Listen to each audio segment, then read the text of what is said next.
Olá, nós somos da equipe 7 da Sala 2 Tarde e vamos apresentar o Seminário de Ciências da Natureza. Eu sou o Gabriel e vou começar falando sobre uma solução para a iluminação de uma cidade de uma forma simples e com custos reduzidos. E esse daqui é o circuito, ele funciona de uma forma muito simples. Basicamente, os LEDs eles vão se intercalar a cada 10 segundos. Enquanto esses 4 LEDs estiverem ligados, esses 4 vão estar desligados. Quando esses 4 estiverem ligados, esses daqui vão estar desligados, e assim sucessivamente, trocando de 10 em 10 segundos. Clicando rapidamente, eu conectei os jumpers da entrada número 4 até a entrada número 11 como forma positiva e fiz as ligações no anodo do LED. E na questão negativa, eu conectei no ground do Arduino, fiz uma ligação até aqui na parte de cima, conectei resistores de 0.1 ohms apenas para a proteção do LED e na programação eu apenas fiz o reconhecimento de cada um dos LEDs nessa parte e fiz a programação que eu já expliquei, que a cada 10 segundos os LEDs vão se intercalando. Onde tem o high, o LED liga e onde tem o low, o LED desliga. Agora eu vou mostrar a simulação dele. Bem, como você pode ver aqui, enquanto os 4 LEDs estão ligados, os 4 outros estão desligados. E fez a troca e vai ficando sucessivamente dessa forma. Pode ver que nenhum LED queimou por conta do resistor de garantia, assim, entre aspas, que eu coloquei para evitar que isso acontecesse. Olá, meu nome é Jonatas e vou falar sobre usinas hidrelétricas. Usinas hidrelétricas funcionam por meio da repressão de um grande volume de água. Geralmente, a profundidade dos rios represados pode chegar a casa das centenas de metros.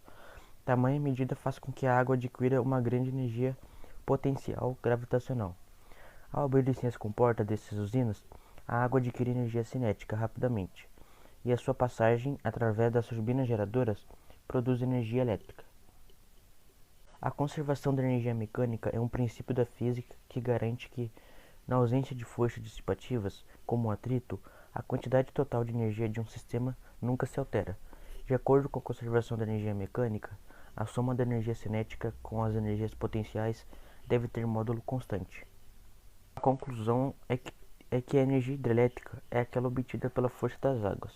Essa energia é produzida pelo aproveitamento do potencial hidráulico, ou seja, da força das águas dos rios, medidas pela construção de usinas hidrelétricas, aquelas que fornecerão energia elétrica para a população. Bem, eu sou o Gabriel e agora vou falar sobre as lâmpadas de LED. Basicamente, o LED é um componente eletrônico que gera luz com baixo consumo. O LED ele necessita de menos potência elétrica em relação à lâmpada incandescente para gerar a mesma quantidade de luz e mesmo assim não utiliza um reator, por isso que ele se torna um pouco mais viável do que as lâmpadas incandescentes. Agora eu vou explicar o funcionamento da lâmpada de LED. Diferente das outras lâmpadas, o LED não possui um filamento dentro, como você pode ver aqui nessa imagem. Isso faz com que ele dure mais, porque como não tem o filamento, acaba que ele não gera tanto calor quanto as outras lâmpadas. Basicamente, a lâmpada de LED ela funciona com uma fita de LED, que é essa daqui, a qual, quando a energia elétrica passa por ela, ela acende e gera luz. E além disso, tem um pequeno circuito elétrico dentro que ajusta a tensão para 12 volts, assim garantindo o bom funcionamento dessa lâmpada. Sobre a lâmpada incandescente. Basicamente, ela transforma energia elétrica em energia térmica e luminosa.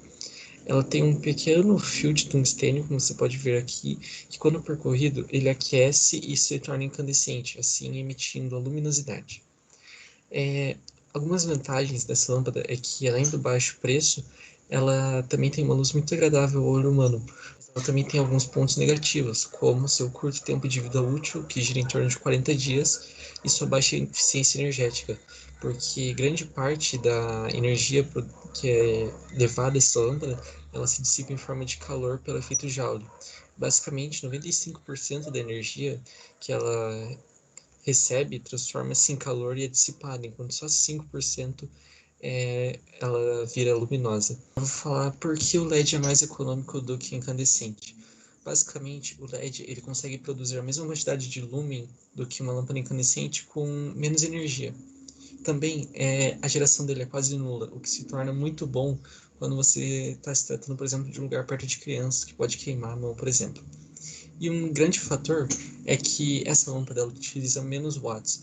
Enquanto uma lâmpada incandescente precisa de 60 watts para gerar uma quantidade de lumen, a de LED vai precisar apenas de 20, o que faz com que ela seja mais utilizável e também ela um pouco mais resistente do que a incandescente, principalmente pelo fato de não ter o filamento de tungstênio que pode se rachar, por exemplo. Bem, agora vou fazer uma análise rápida de custo-benefício dessas lâmpadas. Como você pode ver aqui, o LED ele custa entre 5 e 15 reais e a incandescente entre 3 e 7 reais, o que não é uma grande diferença de preço, a não ser que você compre em muita quantidade. Porém, você tem que também considerar o tempo de vida útil. Enquanto o LED custa ali de seus 5 a 15 reais e dura 10 anos aproximadamente, é muito tempo, a incandescente vai custar um pouco mais barato, porém ela dura 40 dias. Então, se for pensar em longo prazo, a lâmpada de LED vale muito mais a pena do que a incandescente. Bem, essa foi minha parte. Muito obrigado. Eu só quero falar um pouquinho sobre o consumo da energia elétrica. Então, existe uma conta e essa conta é utilizada para calcular o consumo da energia nas residências. Então, aqui no exemplo vai ser utilizado uma televisão. Então, o primeiro passo é ver a potência do aparelho em watts. Então, é possível ver essa potência em manuais ou na própria internet. O segundo é multiplicar essa potência pelo tempo em horas. Então, aqui no exemplo, a televisão ficaria ligada 3 horas por dia, como exemplo. No terceiro é mudar a unidade de medida para kWh por dia, então divide por 1000. O quarto passo, você precisa achar a tarifa que é cobrada pela empresa de energia da sua região. Então, aqui no exemplo, foi achada da Copel, sem os tributos. No quinto, vai ser necessário multiplicar essa tarifa pelo resultado do terceiro passo. Já no sexto, multiplica o resultado encontrado no quinto pelos dias em que se usa esse aparelho. Então, por exemplo, a televisão foi colocada nesse exemplo 3 horas por dia, todos os dias da semana, totalizando os 30 dias do mês, que dá o resultado final de R$ 2,36. Aqui, como se pode ver, eles são mais aparelhos, então ele abrange mais coisas, então seria a conta da casa. No total ali, finaliza com R$ 110,55, pensando numa casa para uma só pessoa, e que já tem um pouco de noção da questão do consumo da energia, principalmente ali por utilizar a lâmpada LED, que, como o Gabriel já fala, ela acaba sendo mais benéfica para essa questão. No lado direito, a gente consegue ver ali a questão do simulador da Copel. Então, para quem acha que dá muito trabalho, que demora muito para fazer essa conta, a Copel disponibiliza no site dela um simulador que ele faz a mesma questão mostrada aqui, então o mesmo passo a passo com contas, só que é mais rápido, mais prático.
Oi, eu sou a Laís. Eu vou falar um pouquinho sobre a energia química gerada no experimento da pilha de limão. Os eletrodos dessa pilha são o zinco e o cobre. O zinco, ele apresenta um excesso de elétrons, enquanto o cobre apresenta falta de elétrons. Isso faz com que o zinco doe elétrons para o cobre. Então, o zinco se torna o ânodo e o cobre se torna o cátodo. E, além disso, o suco do limão, que é um líquido ácido, ele funciona como o eletrólito, que proporciona a reação química de condução dos elétrons do zinco para o cobre. Tendo essa formação, ocorre uma oxirredução, onde o zinco perde elétrons e oxida, e o cobre recebe elétrons e reduz. Dessa forma, o zinco apresenta o potencial de perder elétrons e o cobre apresenta o potencial de receber elétrons. E essa diferença de potencial faz com que os elétrons circulem e assim geram uma corrente elétrica. Cada limão já é uma pilha que gera essa corrente, porém, quando os 4 limões são ligados em série, eles geram uma corrente com uma carga capaz de acender o LED. Como o exemplo do limão é mais demonstrativo, trazendo o exemplo mais utilizado, nós temos as pilhas alcalinas, que são muito importantes no nosso cotidiano e têm um funcionamento parecido, já que elas apresentam o dióxido de manganês como o cátodo, o zinco em pó como o ânodo e o hidróxido de sódio como o eletrólito na sua composição. Esses elementos eles são responsáveis pela oxirredução espontânea que ocorre dentro da pilha e geram, assim, a carga elétrica. Eu sou o Luiz, eu sou da equipe 7 e vou falar um pouco sobre energia elétrica e valor energético. A energia pode ser dividida em transitória ou permanente. A transitória pode ser calor, trabalho, energia mecânica e etc. Já as permanentes são energia intensa, potencial, cinética, química e entre outros. A energia tem capacidade de modificar a matéria, sendo esse efeito muitas vezes irreversíveis. A fonte de energia mais utilizada no mundo é a elétrica, que tem diversas fontes, incluindo solar, que vem do sol, sendo uma fonte renovável, nuclear, produzida a partir de processos físicos e químicos, e a eólica, a partir das forças do vento. A energia elétrica ela pode se transformar em térmica e luminosa. Tudo que nós fazemos no nosso dia a dia hoje envolve energia. A unidade da energia no sistema internacional é o Joule, unidade SI, representada pela letra J. Energia na ciência também tem a transferência. A transferência você pode ser usada numa transferência de carga de um carro, da bateria para outra. No caso, a bateria tem que estar, a carga da bateria tem que estar bastante alta para você poder transferir para outra bateria que está com pouca energia. Mas quais os impactos que o alto consumo de energia elétrica ele pode acarretar? Então, principalmente questão de quando se consome muito, tem a necessidade de suprir esse consumo. Então, é necessário criar novas fontes de energia, criar novas usinas. Com isso, nessa construção dessas usinas, acabamos tendo alguns impactos, como geração de resíduos, invasão de habitats, principalmente pensando numa hidrelétrica, na questão de inundações, de tirar moradores dos seus locais, nas suas residências. Tem também o consumo de recursos naturais, mesmo que eles sejam renováveis.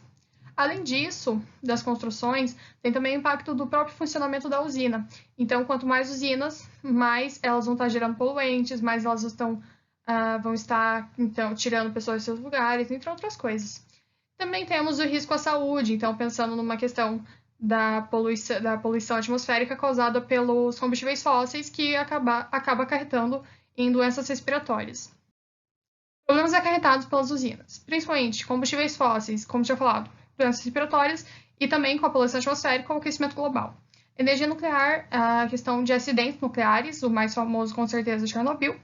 A hidrelétrica, pensando não só na questão do seu funcionamento, como na construção, que já foi citado também inundações, tira as pessoas dos seus locais, questão de acabar com a fauna e flora da região, entre outros. A energia solar, principalmente na questão da reciclagem dos painéis fotovoltaicos, a biomassa com o mau odor e desmatamento e queimadas, e a eólica pela questão da poluição visual e pela poluição sonora que é muito alta, tanto que não tem famílias morando perto dessa usina. Então, eu sou o Guilherme, vou apresentar a minha parte de biologia. Aqui eu vou falar o que é metabolismo. O metabolismo é um conjunto de todas as reações que ocorrem no organismo para controlar os recursos materiais e energéticos, de forma que pode suprir as suas necessidades estruturais e energéticas. Essas reações são catalisadas por diversas enzimas. Tem como objetivo obtenção de energia química, conversão de moléculas dos nutrientes em precursoras macronutrientes. Aqui eu vou falar dos processos metabólicos que podem produzir energia. A fotossíntese e a respiração são os processos mais importantes de transformação de energia para os seres vivos atuais. Mas a fermentação e quimiossíntese também tem como processos celulares desse tipo importante para só alguns tipos de seres vivos. Aqui, o que será utilizado pelos organismos que o sintetizam? A fotossíntese é o processo pela qual os seres autótrofos vegetais sintetizam seus nutrientes, formando as moléculas de glicose que construirão suas células e manterão seus metabolismo. As células vegetais transformam-se então em CO2, que é dióxido de carbono, e H2O, água, em glicose. E eu separei aqui como que funcionam as fases metabólicas.